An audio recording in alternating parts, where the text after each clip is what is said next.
अस्सलाम वालेकुम। मैं डेनब से जी। आज हम बताने आए कि यूएस मिलिट्री ने अपने सिस्टम को भी मेटावर्स में इंक्लूड करने का डिसीजन ले लिया है। अब देखें जी, मेटावर्स जो हम अभी तक सीखते हुए आए हैं, मेटावर्स हमने किस तौर पे सीखा है। देखें, एक वर्चुअल वर्ल्ड है, एक वर्चुअल रेल्म है जिसमें आप अपनी रियल वर्ल्ड जो एप्लीकेशंस होती हैं उसको वर्चुअल वर्ल्ड में ट्रांसलेट करके इस्तेमाल कर सकते हैं। लाइक बेसिकली वही फील ले सकते हैं कि जैसे आप रियल वर्ल्ड में फिर रहे हैं, बट इन वर्चुअल। वही एक्टिविटीज़, वही land buying and selling process, वही लैंड को रेंट वाला प्रोसेस। तो जी, यूएस मिलिट्री ने क्या चेंज किया है, देखें इन्होंने इन्होंने क्या किया। मेटावर्स तो इन्होंने अपनी बेसिक जो इक्विपमेंट्स होते हैं, जैसे फाइटर जेट्स होते हैं या किसी और तौर पे कैसे भी होती हैं चीज़ें, उन्होंने ये किया।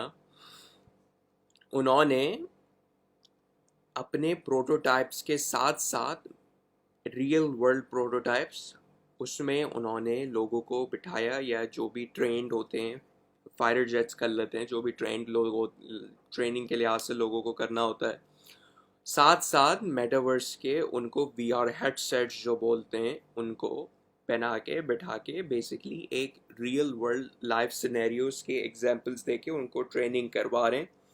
नो मैटर के कौन सा इक्विपमेंट इस्तेमाल कर रहे हैं, उनको बेसिकली एक्चुअल फिजिकल ट्रेनिंग मिल रही है, but in the virtual run world. देखिए, वर्चुअल वर्ल्ड में वो लोग क्या कर सकते हैं, वो एक परफेक्ट सीन क्रिएट कर सकते हैं जो कि रियल वर्ल्ड में पॉसिबिलिटी है। रियल वर्ल्ड में क्या होता है, एक तो कॉस्ट बढ़ती है, कॉस्ट के साथ साथ टाइम कंज्यूम होता है उस सिनेरियो को सेटअप करने के लिहाज से।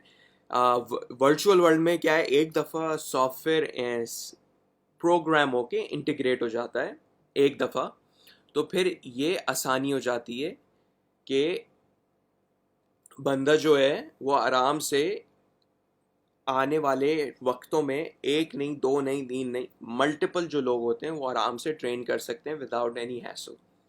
तो ये चीज़ बहुत मैटर करती है कि आप किस तौर पे कैसे एक चीज़ से फ़ायदा उठा रहे हैं और फिर उस चीज़ ही से फ्यूचर में बेनिफिट ला रहे हैं।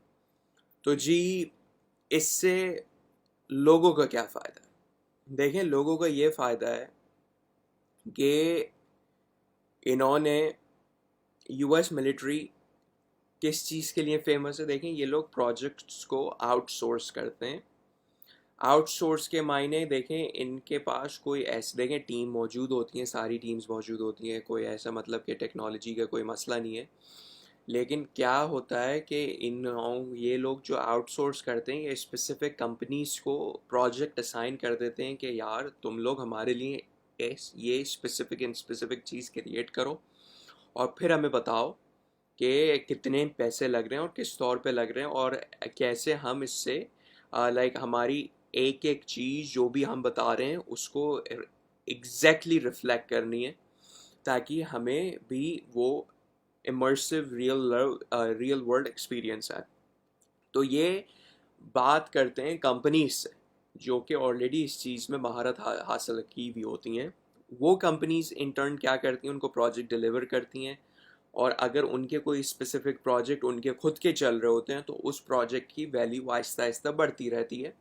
या तो वो इधर स्टॉक मार्केट पे लिस्टेड होते हैं जिसकी वजह से स्टॉक्स बढ़ जाते हैं, या तो फिर उनके कोई स्पेसिफिक प्रोजेक्ट्स होते हैं, एनएफटी कलेक्शंस होती हैं, या फिर उनकी क्रिप्टो होती है जो कि शॉर्ट टर्म गेन लेती है, क्योंकि पंप अप होती है बेसिकली वो कंपनी। क्योंकि अगर आप फ़र्ज़ कर लें, कोई भी आप किसी भी एसेट में रिलेटिवली हाई अमाउंट इंसर्ट करते हैं तो वो चीज़ फ़िलहाल के लिए इन्फ्लेट हो जाती है, और जो प्रीवियस इन्वेस्टर्स होते हैं ये बनिस्बत के वो न्यू कमर्स उनको फ़ायदा पहुंचाते हैं। तो इस तौर पे आप उस स्पेसिफिक कंपनी को रिसर्च कर सकते हैं जो इसकी इनकी मदद करे।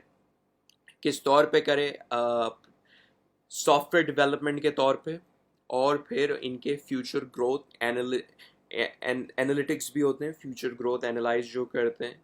तो बेसिकली एक पूरा एक कम्युनिटी इकोसिस्टम होता है जो कि एक चीज़ को کیلکولیٹ کر کے چلتا ہے اور فیوچر کی پرفارمنس کو بھی مد نظر رکھتے ہیں.